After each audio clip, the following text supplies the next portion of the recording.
मागील 5 वर्षांपासून मोटारसायकल चोरीच्या 2 गुन्ह्यातील फरार आरोपी गणेश सुरेश पिंगळे हा नैताळे तालुका निफाड येथून क्राईम ब्रँच युनिट 2च्या ताब्यात आणि याबाबत पोलिसांनी दिलेल्या माहितीनुसार नाशिक रोड पोलीस ठाणे येथे 2020 मध्ये गुन्हा दाखल झाल्यापासून गणेश सुरेश पिंगळे हा फरार होता।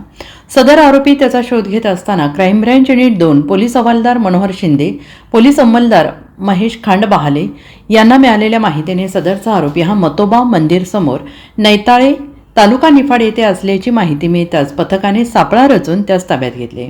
आरोपिताकडे चौकशी केली असता त्याने गुन्ह्याची कबुली दिली आणि पुढील तपास नाशिक रोड पोलीस ठाण्याचे पोलीस करत आहेत। सदरची कामगिरी पोलीस आयुक्त संदीप कर्णिक, पोलीस उपायुक्त किरण कुमार चव्हाण, सहाय्यक पोलीस आयुक्त संदीप मिटके यांच्या मार्गदर्शनाखाली क्राईम ब्रँच युनिट 2 सहाय्यक पोलीस निरीक्षक हेमंत तोडकर, समाधान हिरे, सहाय्यक पोलीस उपनिरीक्षक संजय सानप, पोलीस हवालदार मनोहर शिंदे, नंदकुमार नांदुर्डीकर, चंद्रकांत गवळी, वाल्मिक चव्हाण, प्रकाश महाजन, पोलीस अंमलदार महेश खांडबहाले, सुनील खैरनार आदींनी कारवाई केली आहे। NCN न्यूजसाठी रोहन दानी, नाशिक।